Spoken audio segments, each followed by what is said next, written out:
Welcome to the Only One in the Room podcast. My name is Laura Cathcart Robbins. I am the host creator of The Only One in the Room, but I'm never the only one in this room because, as usual, my boyfriend, producer, and co-host Scott Slaughter, who I call Hun, is here as well. Hey, Hi, honey. So before we start this interview with animal communicator Nancy Mello, she is going to do a quick reading of our dog, Serena. And Nancy, I will, we sent you a picture of Serena and you just got it. And I saw that you had like a rush of emotion when you saw it. So tell me what you see. So first of all I need to sense is just a photo showing their eyes. I can do it without a photo, but I compare it to 5G versus Wi-Fi. So with 5G, I'm going to get all the information, but Wi-Fi just makes it a little bit stronger. So that's why I asked for a photo, but I can talk to people all over the world. So for instance, right now I am in Mystic, Connecticut, and you guys are in LA. That's right. And just connecting with their energy. So what I did ask you as soon as I saw her photo was, is she older? Health thing. She's just an older girl. Definitely she's got some pain in the front left leg, in that front. It's like that shoulder joint is very stiff. Does she have a limp when she walks? Sometimes. Yeah. And it's just stiff. It's almost like her shoulder kind of locks out. And then also her eyes. Is she bumping into things? That left eye is off. Like, I just feel like it's almost like, not tunnel vision, but it's almost, I just feel like not exactly cataracts, but she's seeing very straightforward, as opposed to she's not getting the goodness, I have not had enough coffee today. That she doesn't have her peripheral vision anymore. It's just everything is blocked. It almost reminds me of a horse that has blinders on. She also is very easily startled, especially with the right ear. The right ear seems a little bit more off. I do question if she has a little bit of doggy dementia or Alzheimer's, because she will forget not where she is, but for instance, if she's sleeping and you guys leave the room, when she wakes up, she kind of wakes up with a start and she doesn't know where you guys are. So that's why I did ask you beforehand if you wanted to say this publicly, because sometimes when our animals are getting older, there can also be a rush of emotion for us as well, because we have loved them, we have cared for them, they are our children, they are our fur children. So when they start getting older, it can be similar to watching a parent age. She's a good girl. She says she still wants to walk down the block or down to the bush. She talks about a bush that she wants to go down to. But do you have 2 or 3 steps going outside? Something about the steps are hard and she needs a little help. But also those hips, her back hips are gnarly. They're tight. Is she on a joint supplement or joint support? No. Oh, actually, she has been. I take it back. Yes. I can't remember what it is. Okay. Yeah, it's definitely something to talk to the veterinarian about. And like I say, I am not a veterinarian, not responsible for veterinary advice. And what I do is I just kind of see where it goes. And then I say, please talk to your vet, right? I am not a replacement for a veterinarian. She definitely, that right ear, have you noticed her going a little bit deaf? Yes. Well, I will tell you, she's, I think, almost blind in that left eye and a little bit deaf. We don't know which ear. The right. Right. So what you can do an experiment after this for the next few days, start talking to her on her left and see if she reacts more. So before I forget, what I'd like you guys to do is, when you leave a room, when she's sleeping, just kind of tap her a little bit and let her know, because when she's waking up and you're not there, she is getting a little bit more startled. Yeah. I would also encourage you to put some smelly workout clothes that you just threw off after your morning run and put that around her for comfort. So if she does wake up, especially if you guys are leaving for work, that she wakes up and she smells you again, because I do feel a little bit of memory loss, and I'm not one to diagnose. Again, I just feel like she's becoming a little bit more forgetful. And she says, it's almost like the bowl, you need to tap the bowl to remind her to eat. Something about tap the bowl, that it's like she knows where the bowl is, but she forgets what to do. And sometimes she'll just kind of stand at the bowl and kind of stare off. God, does that make so sense? Right. She does that all the time. I have to walk her out and point to the bowl and remind her, and then she eats. So what I want you to do is not just just walk her out to it, but I want you to tap it. So it's almost like working with someone that's hard of hearing and hard to see. You're going to use different cues. You're going to use movement. You're going to use sound. And for what it's worth, because remember, animals hear, especially cats and dogs. I forget the exact. It's like 700 times or 700. They hear such amount above us. So I don't think she's completely deaf in our range on the right ear, but that doesn't mean she does hear vibrations. So by tapping the bowl, you're trying to get her to hear it on a vibrational level. And if you wanted to experiment with this further, I would honestly suggest putting on some lo-fi or some low beats, play with music a little bit. Almost, you could even try some drum beats, try some of that to see what she responds to. And you could almost do a little experiment, very innocent experiment on what she's responding to. Because if you notice her reacting more to different beats, then you can incorporate that into cueing her, whether it's to go outside or to eat. But I don't think she's passing tomorrow, but I do think she is very connected to both of you, and she appreciates that help. And I would just kind of have the extra paw to help her, like just doing a little extra. Wow. Thank you for that. Yeah, so much of that is right on, Nancy. I know that this is emotional, and she is like a parent or somebody that's aging, and that we're helping, to keep comfortable right now, and just really like we're just pouring love into her because we don't know how much longer we have her. And it was very, very comforting to hear what she's feeling, and that this right ear. I've noticed when I leave the room and she's asleep that she gets worried. She wakes up and she's like looking around, and so I'll try to go back and comfort, but leaving something that smells like us is a great idea. And just letting her know, like you said, just giving her a soft tap and letting her see where I'm going. In the house where we live, Scott's upstairs right now and I'm downstairs. And she spends most of her time upstairs because these stairs to get down are just too difficult for her. And they're steep. And they're steep. And I just see her kind of losing her balance. Exactly. Are they wooden? Yeah. Are they wooden? They're wooden. I just hear them. Yeah. I hear she doesn't like the sound. Or again, is it the sound or the vibration that she's hearing that makes her nervous? And they're slick too. So all of that kind of works against her. And so, but she waits at the top of the stairs for me if I let her know that I'm going down there. So I will make sure to keep doing that and make an effort.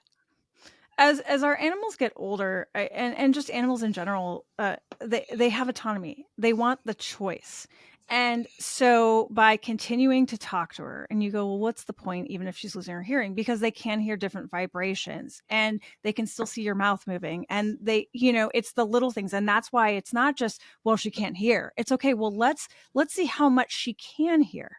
Let's see if she's responding to different vibrations. Let's use that. Let's find another way of communicating with her, because she's still very much alive and she still very much wants to be a part of the family. And so by making little changes, and I always say the smellier the shirt, the better. So wear a shirt running for 2 days if you can. And this also is wonderful when you leave for periods of time. So when you're going away for a week, and let's say you have a pet sitter coming over, you want to stack up on those sweaty, smelly shirts, and you'll leave one. And then I'm not even kidding. You put it in a plastic bag, a Ziploc bag, you seal it up, and then you can have them, if they're willing and brave, to take out these smelly clothes every few days. So again, that's affirmation. That's assurance that you still exist in their mind, because science has proven that cats and dogs can tell the passage of time based on scent. So when you're able to give more scent to them, it's that assurance of you are around, you are coming back, you exist. Yeah. Still. Wow.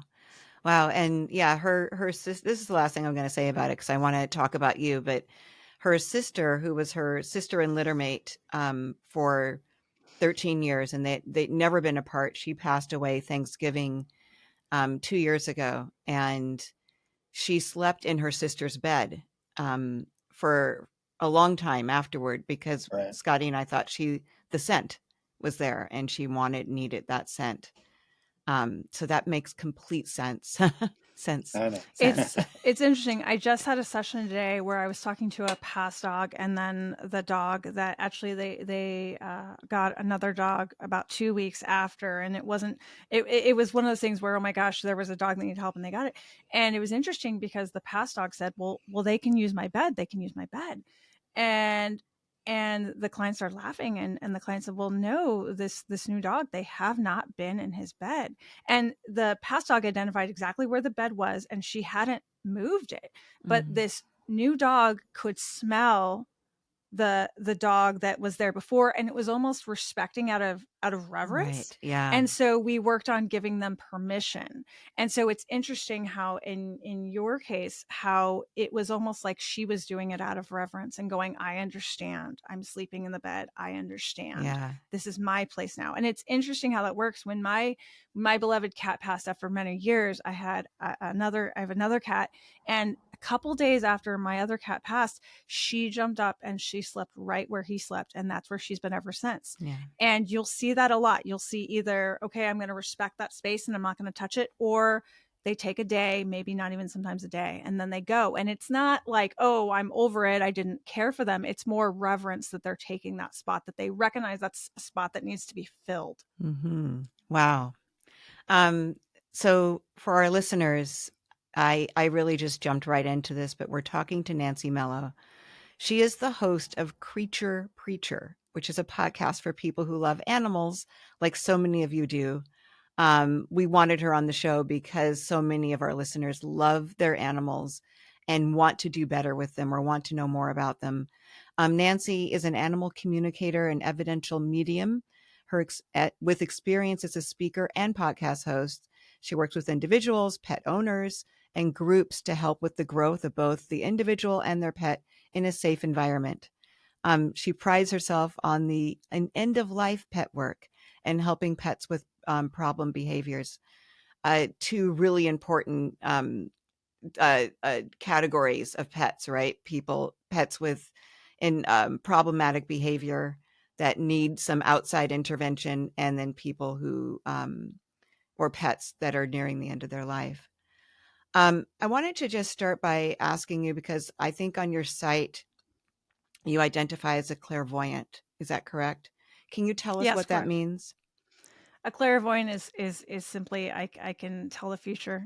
I've been able to do it ever since I was a little girl. I could tell that things were going to happen. I love when I'm not, I work primarily with animals, probably about 85% of the time with animals. However, in my clairvoyant work, I do a lot of work with women in business.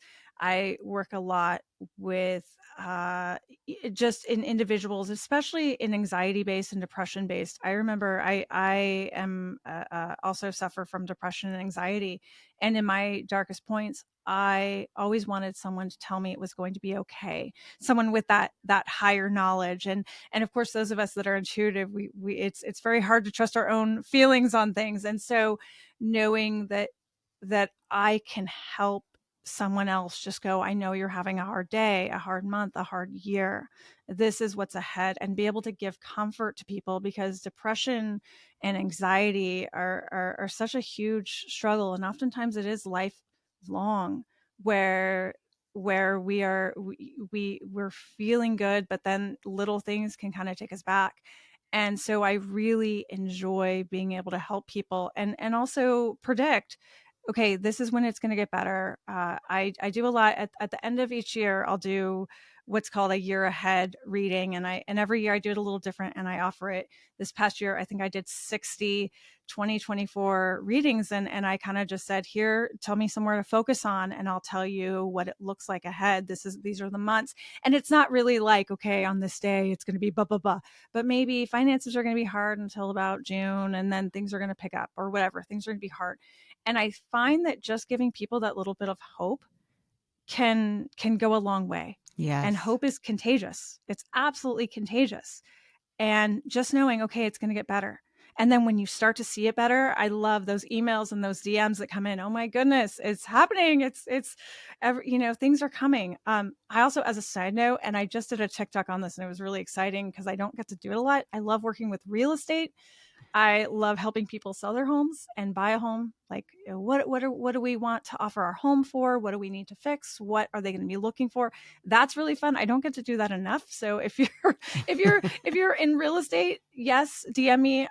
It's so much fun from my end, just because I don't get to do it. But I'll be able to tell you potential problems of a house or a condo. I had a friend that moved into a condo last year. She'd already put a bid on it, and I was like, "There's something wrong with that water system." Blah blah blah blah blah. And sure enough, within 6 months, her condo flooded. Wow. And it was something in that apartment, or in the system. So getting ahead of it is helpful. Yeah. So I love doing that stuff.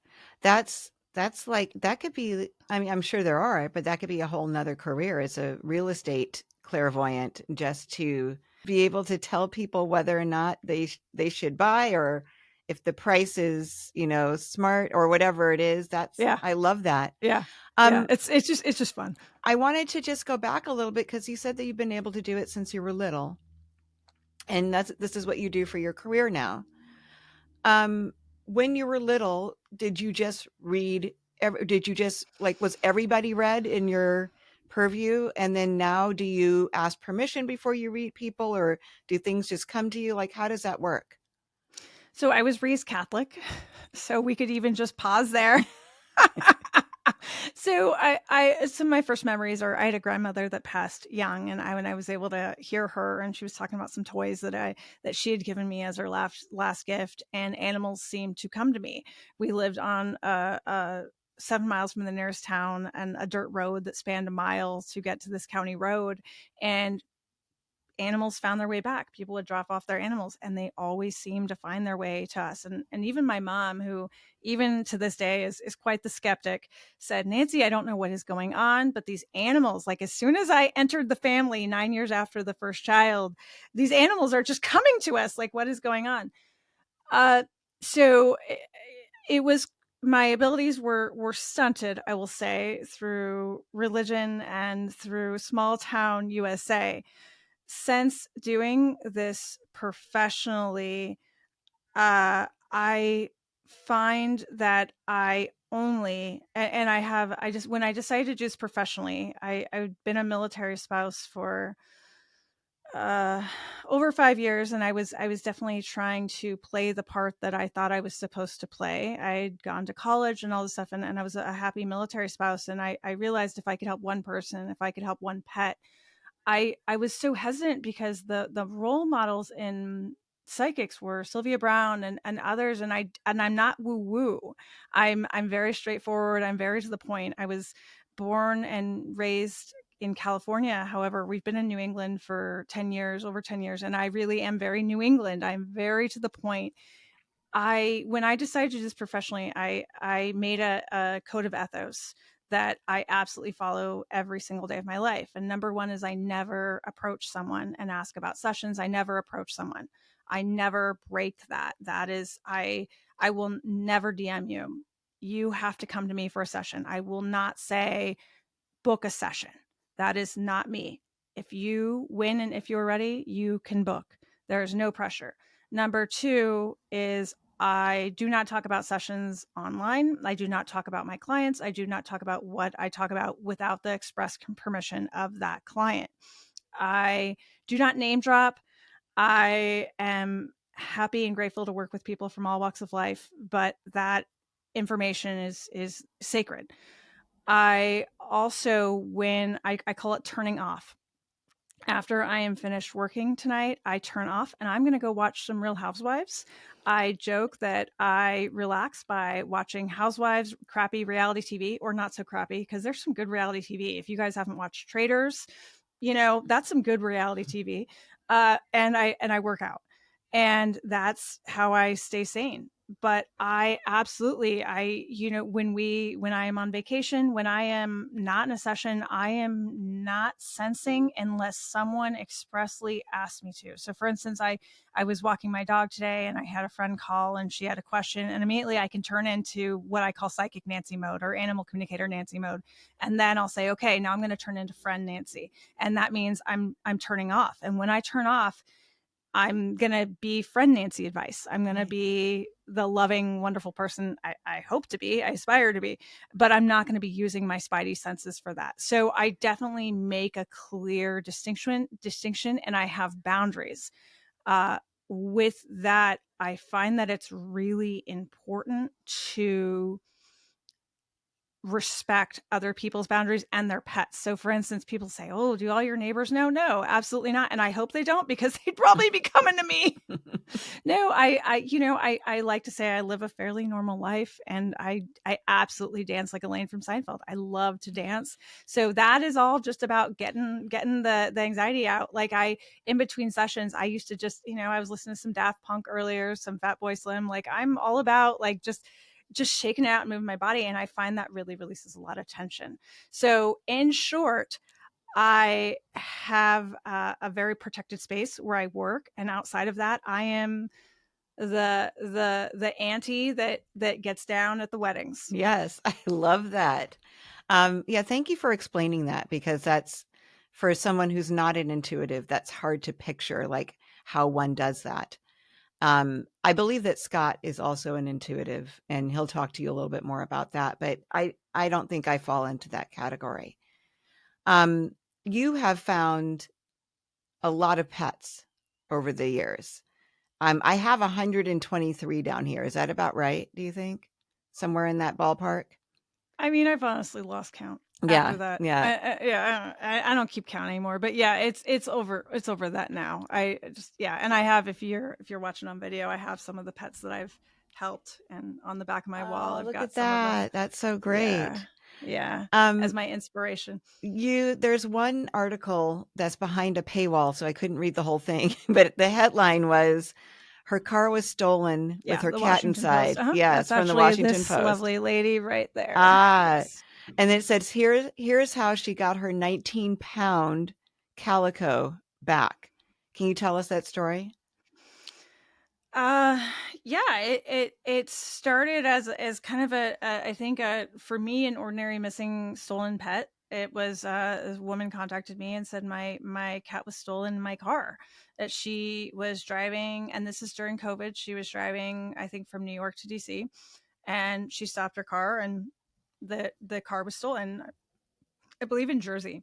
And so we immediately connected. I immediately connected with the cat, and okay. So wait, determined that. Tell me how do you do that? Do the same way you connected with Serena just now? Yeah, similar to how I connected with Serena. So with a missing pet, what information I would need is the last location they were at, their name, and a photo. Mm-hmm. I'm just thinking in my head if there's anything else, and then if there were any sightings. And I believe this was either I think this was probably the next day after the cat had gone missing. And so immediately I was able to connect with the cat, and not only understand that she was alive, but that they still had the cat. And I was a political science major in college, and so I come from an organizing background. And so my first thought was, our intuition, my intuition was, we need to get this loud. And so we went on TikTok and we made a post, and somehow by chance it went viral.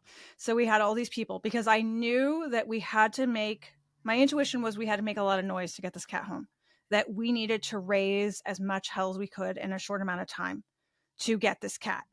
And so we made a few TikToks, and all of a sudden there's all these people looking in that area. But I believe it was in Jersey. We're talking a huge span. But so when I was connecting with the cat originally, we had an area down. So I was able to communicate that area, I believe in the TikToks, if I remember correctly, because now it's been a few years. I was able to communicate the area. And so everyone started going in that area. Well, we started making noise, and I don't remember how many days, 3 or 4 days later, and I'm still connecting with the cat off and on. And like, all of a sudden I had this feeling. I was like, okay, the cat is the cat is dropped off somewhere. This is the area. This is what it looks like. And sure enough, within 12 hours, the cat was found. How amazing. First of all, that's incredible. I can't believe I didn't hear about that on the news, but because I love the news, unlike most people. Here's my question for you is, when you're communicating with the cat, like, like if Serena, our dog, if she had been diagnosed with something like, which she hasn't, but like cancer, like if she had been diagnosed with cancer and maybe she didn't know that diagnosis, would you know that there was something like that in her? Like, because you're communicating with her, right? But I'm also communicating with guides, and so yes and no, because I want to be very careful, because veterinarians are the first and foremost place that everyone should go. Yes. Yes, I could feel something. Most of the time, I'll be able to feel something, but I do not ever diagnose. I will say, I feel something. This is what it feels like. This is where it's located. Right. And then I'll say, go to the veterinarian. Sure. I will tell you if I have a bad feeling about it. Yeah. But at the end, I say, go to the veterinarian.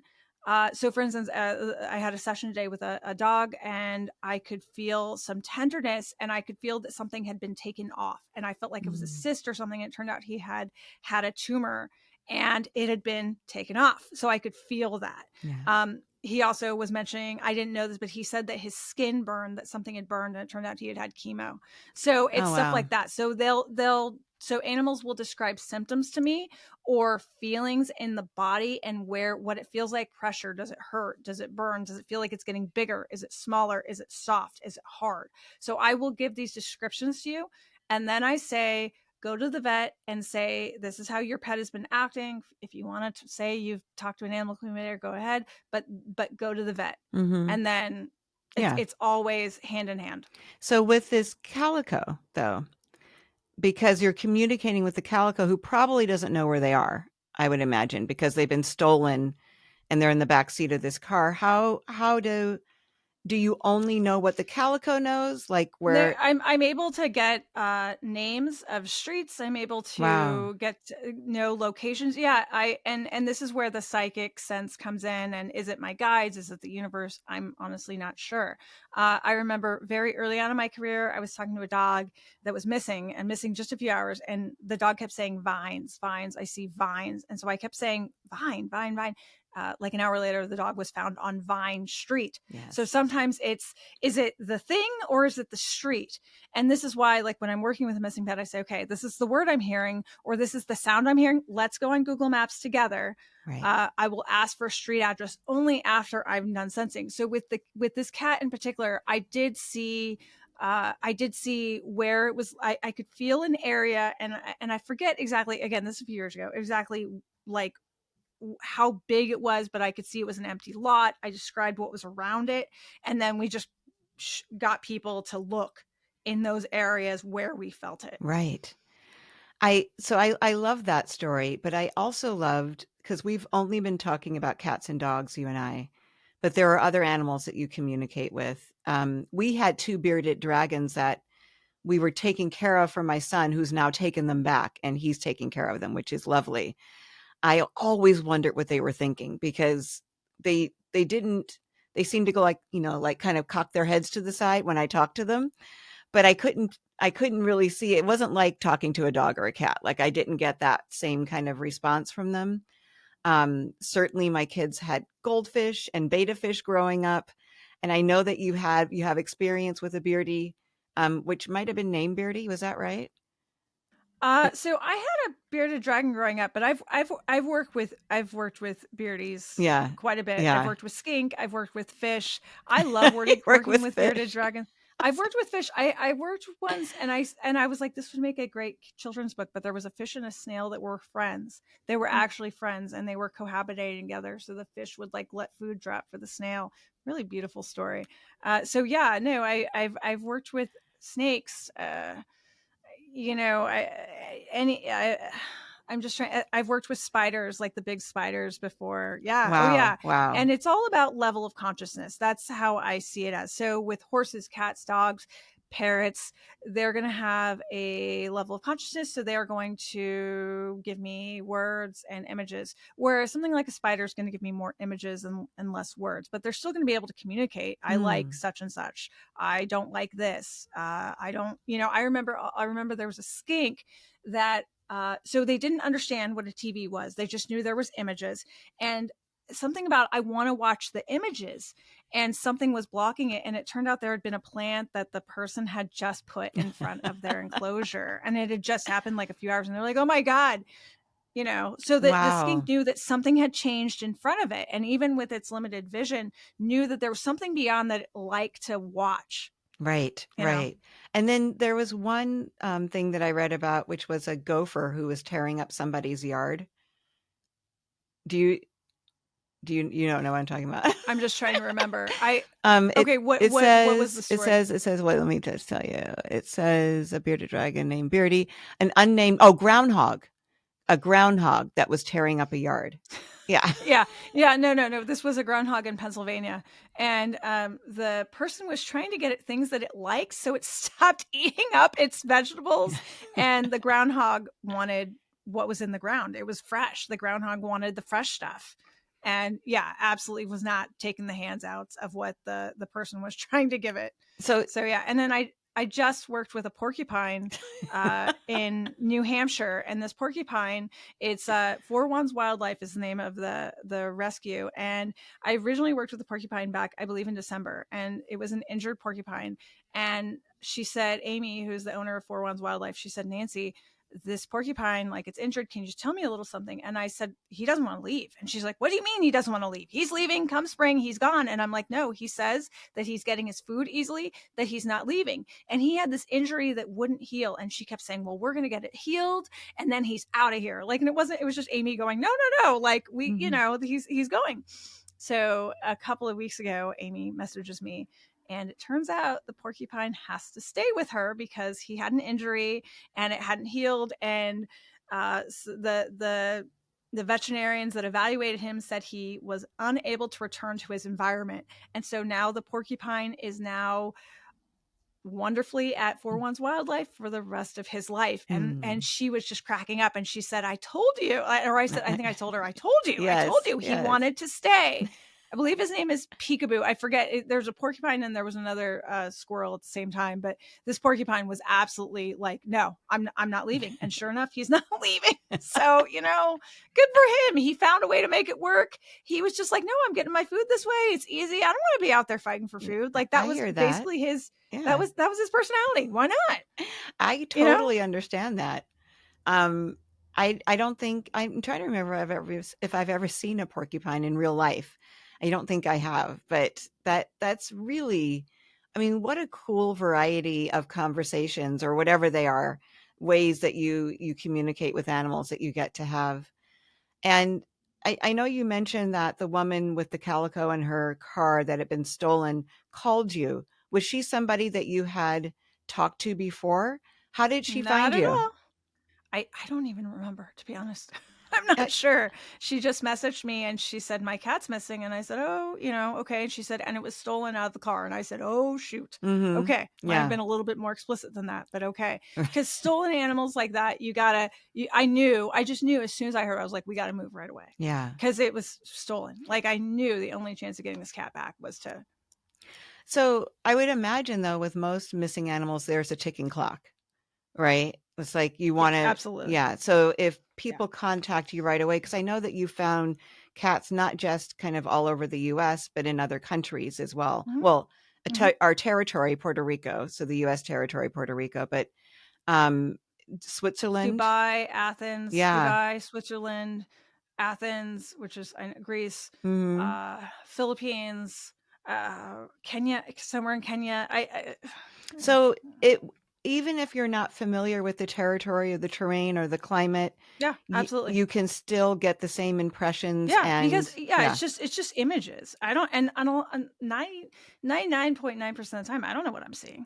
That's for you guys. Mm-hmm. Like, I say, okay, this is what I'm seeing. This is what I'm hearing. It doesn't make sense to me. I'll get numbers. Sometimes the numbers are of highways, or streets, or even addresses. I'll get a assortment of things, and I just get information. Boop, boop, boop, boop, boop. Yeah. And I go, okay, I have no idea what this means. Here you go. But that's usually when we go on Google Maps, which and pretty much everywhere in the world. The only place and this is before the issues going on now with Israel and Palestine, but that was the only place I think was hard to find Google Maps. We were looking for a lost cat there. So we just pop it on Google Maps and I go, okay, this is what I'm hearing. Let's make it make sense together. And then that's when we can triangulate an area. And I also trust where my eyes go. So we'll look at a map and my eyes will go there. Right. And that's where it is. You mentioned that your mother was a skeptic. Is she still a skeptic? Yes. Yes.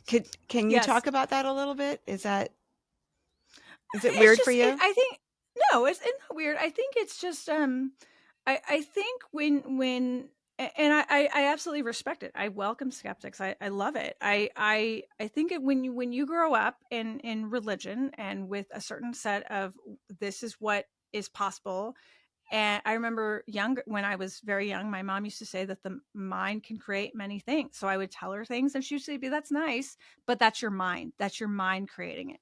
And I love my mother. I named my daughter after my mother. I honor her. And it's just, she's supportive of what I'm doing. She gets very worried about what I'm doing, mm-hmm. But I think it's one of those things where for her, it's just so ingrained in her that this isn't possible. So, and that's okay. It's absolutely okay. I respect that. And I don't begrudge anyone for saying they don't. My thing is just, if you don't believe, that's okay. But, one other part of my ethos is I do this to help. I'm never going to do this to hurt someone. I always am going to do things to the utmost ability without ego or with as little ego as possible. So as long as I'm helping, I'll continue to do it. And I just ask that that's respected. Right. So even if you don't agree or trust what I'm doing, that's okay. We all have different opinions and that's wonderful. It makes up the world. But I promise everyone that I am only doing this for good. I usually have a blank screen behind me because I joke that my house is incredibly messy. Like I'm not doing this to get a second home or, it's all, this is just to help. And as long as I'm helping, I'm good. So I would probably fall in this area of the world. I probably fall more into the skeptic column than the believer column, probably. But I have, in the last 15 or so years, I have been open to different experiences and vibrations and thoughts. And I think that I feel like there are things that I can't see at work and I don't have I can't identify them and I don't exactly know what they are, but I've had too many things happen in my life that just can't fall under the headline of coincidence. So, but kind of as a skeptic-ish, I looked up animal communicators, real or scam. That's what I put in. And I got to tell you, Nancy, I mean, just thousands of stories about how they're real. I saw like maybe one or two Reddit threads about people who had thought they'd been scammed, but they were really hard to find. Every single story I found was like, thank God for my animal communicator, help find my pet, help save my pet, helped identify this thing. Like people, it was just story after story after story of people who not only believed, but felt like they had evidence. And so I just wanted to tell you that. I'm sure you've Googled that yourself at some point. And if not, then now you know. But also on your site, you talk a little bit about science and intuition kind of coming together.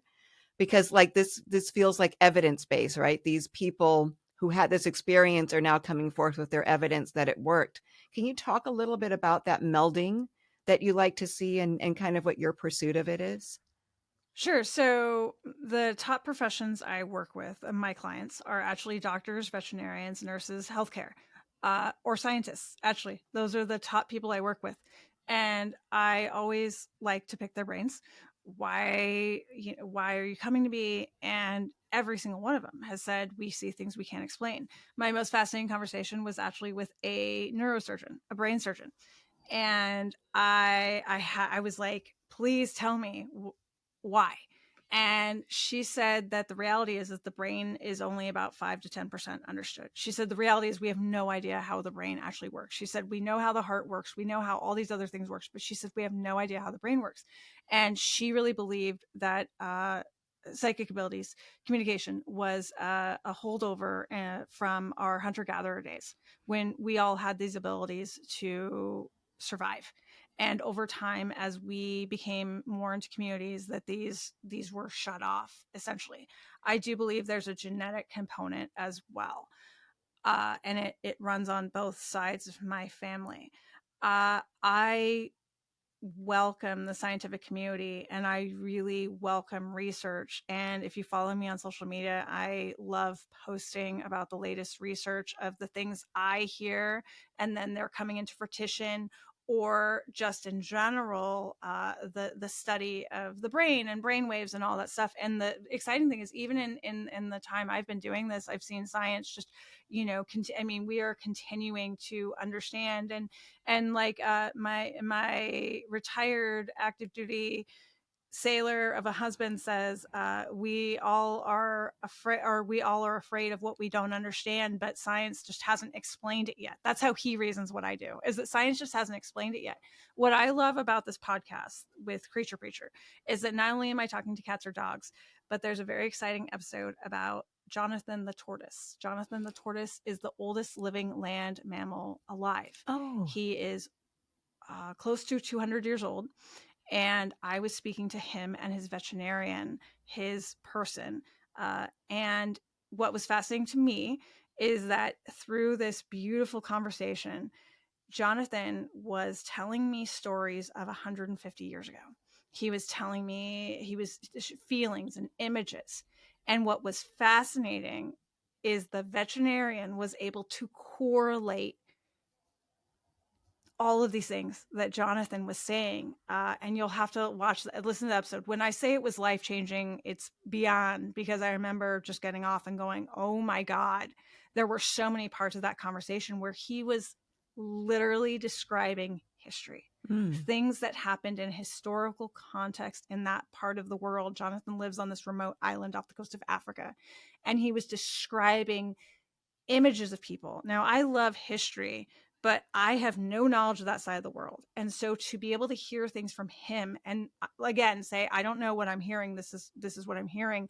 And for the veterinarian, who was also a history buff of the area, to verify it, was just, even for me as an animal communicator and a psychic, was just mind-blowing. And that's what I love. I love that aha moment. I love when I'm in a session. For instance, I was just in a session with a husband and wife, and I said something, and the husband said, oh my, and he was just like blown away by what he said. He was like, there was no way you knew that. And it was that aha moment. And I really believe that science and animal communication and psychic mediumship, we have a place together. I have a drawing by Da Vinci on the side of my desk. I'm going to turn it around. And this is a little known drawing, and it's called The Gypsies. It's right here. It's called The Gypsies.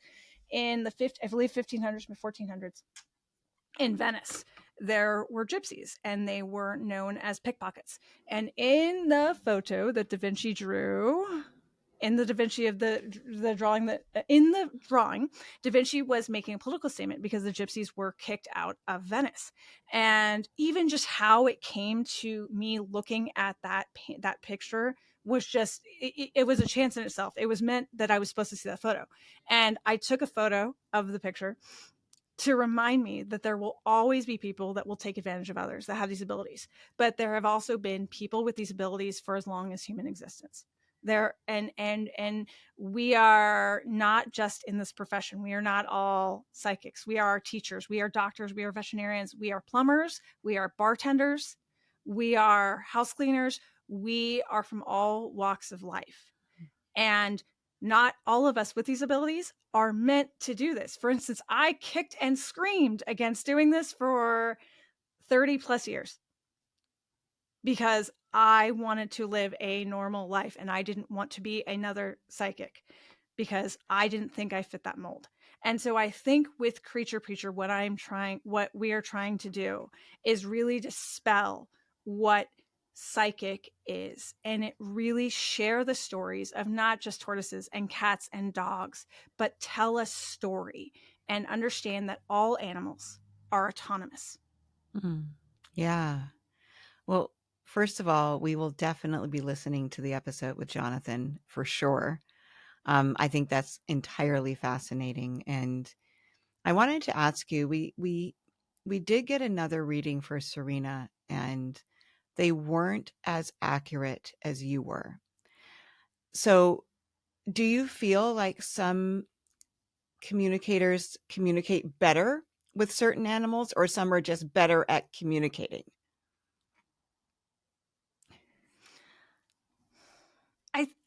It just depends. I can't speak for that person. I really try hard not to judge. I find that animal communication is definitely like a muscle. The more you use it, the more it is. I'm very transparent. I don't do anything different before sessions. I don't meditate. I don't hum. I don't do anything. I just click in. I think we can, as my therapist likes to remind me, everyone can have off days. Everyone can have off days. No one is perfect. No one. Doctors, anyone, no one's perfect. And I try and remember that. I encourage people, before you invest in a session, because it is an investment, to read reviews, Google that person. I think that every person that you invest in should be Googleable. Read reviews, read the stories. And a person should not say, you can't know that, or, like, for instance, I never have a problem saying I don't know or I'm not sure. So you're just looking for those little things, but it is really an investment. And if you're never comfortable with someone, don't be afraid to say, hey, it's not working. It's not working. Right. I have a lot of clients that are like, oh, I had another session and and it's like, no, you should be able to say, this is just not working out. Mm-hmm. Yeah, that was a very diplomatic answer. Thank you for that. But I got what you're saying, and yeah, I really appreciate the respect you have for your colleagues. That's what I just heard in that, and that that people do have off days, and it doesn't mean that someone's not a great communicator, or that but it could just mean like that day they didn't get those images, or they didn't get. But there are crappy communicators, just like there's crappy therapists, right? And there's crappy doctors, right? Like I think that you have to love this, and I do think ego plays a role. Again, ego is a natural part of us, but I'm focusing on the animal. I'm focusing on the person, and for me, red flags are people that are, I'm the best. I'm, and also people that also say, you can know if you're working with me, you can't work with anyone else. I've heard that too. We are just like therapists and doctors. And if you don't like my style, and also an animal communicator or a psychic should be able to refer you to someone else. For instance, I have other colleagues that I'm happy to refer people to, because I love and respect my colleagues. And there are things that, again, if you don't like my style, maybe there's someone else. So you should also be able to get that information as well. Right. Just like a reputable physician. Yeah. Because exactly. we're all on the same team. Yeah. We're all on the same team. We're all trying to help if we are doing this for good. Mm-hmm. Now, of course, there are people that aren't, and then that'll be that flag. Right. So we're just at the end, and I just wanted to go back to the title of your episode, because you mentioned that when you shut off, like you'll be doing later on this evening, you do a little Elaine from Seinfeld dance, possibly. I was wondering if you might give us a taste in the chair right now. I'll do it with you if you want. You want me? I can totally dance with the chair. Yes. I'll do a little white dancing. Yes. Yeah. Little dancing. And we got to do the little. We don't have any music. I should have tuned up. We'll do a little night at the Roxbury. Yeah. Night at the little Roxbury. Roxbury did a little head. And does that that helps, right? That helps you to. I think movement is great. For what it's worth, I do have ADD, but that's not why I like to move. I think that moving is a great it's just fun. I don't know. Like, I'm just one of those people that you can't not, like, I had a cross country coach in high school. I still remember this. He said, you can't not smile and skip. And I keep that with me. Like, you can't dance and not smile, do a little Cabbage Patch. I like teaching my daughter. I've been trying to teach my daughter the 90s moves, the Roger Rabbit and no, I'm definitely teaching her the moves. You got to do a little movement. Yeah. So I can do a little jam, but I'm definitely Elaine from Seinfeld. I am not winning Dancing with the Stars anytime soon. Like, yeah. I mean, please call me Dancing with the Stars and I will be out in the first round because I will be like, what? I thought it was my left foot. Like, what? I'll be the one tripping over the dress so my name is Nancy, but it means grace.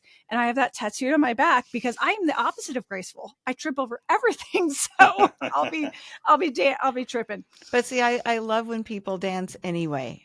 Like that's like the best. Maybe you don't have every single move down like everybody else, but you move because it's fun and you dance anyway. So I'll be right there doing the Cupid shuffle with you and moving. Cupid shuffle. I'm first on the dance floor for that. Absolutely. Oh my goodness. Because that's one I know. I'm like, yeah, Cupid shuffle. You are delightful. This was really informative. I wanted to have this discussion as soon as I got the pitch from Lauren, who's a friend of mine who sent me this letter about you, and she knows what I like. Like, she knows the conversations I like to have, and hi Lauren, if you're listening, she had tailored it for me. And I was like, yes, I want to talk to Nancy because this is a subject that we've never covered, and we have an aging pet, so we're kind of interested in seeking things other than traditional medicine right now to see like where she's at. And really, you gave us so much information, not just about our dog, but about what you do. And I appreciate the conversation. So thank you so much, Nancy. You guys have both been such a delight. And Laura, you definitely are intuitive. I know you're like not intuitive, but those are the people that are intuitive. I just want to call you out a little bit on that and say acceptance. Next few years, maybe working a little acceptance because once you trust your intuition, it's just going, okay, I'm going to listen to it a little bit more. But thank you so much for having me on. This was a lot of fun. I think this was the first podcast that I actually got to dance in. Right. So anytime you want me back, I'll do a little dance. We got Excellent. it first. Excellent. Yeah. Thank you, Nancy. Thank you, Nancy.